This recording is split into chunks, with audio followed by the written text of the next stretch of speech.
একটা স্বপ্ন ভাঙতে এক মুহূর্ত লাগে, কিন্তু সেই ভাঙা স্বপ্নের ভার সারা জীবন বয়ে বেড়াতে হয়।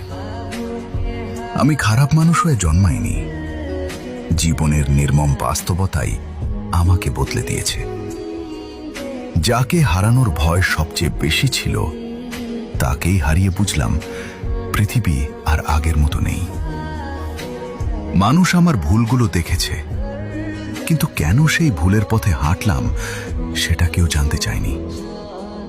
হৃদয় যখন ভেঙে যায়, তখন পুরো পৃথিবীটাই শূন্য মনে হয়। আমি শান্তি খুঁজতে গিয়ে নিজের আত্মাকেই হারিয়ে ফেলেছিলাম।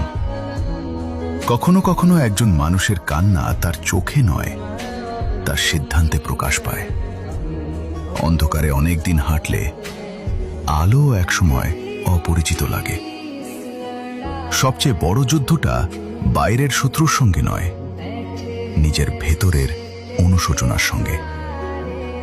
শেষ পর্যন্ত বুঝেছি, ঘৃণা কোনো ক্ষত সারায় না, শুধু আরো নতুন ক্ষতের জন্ম দেয়।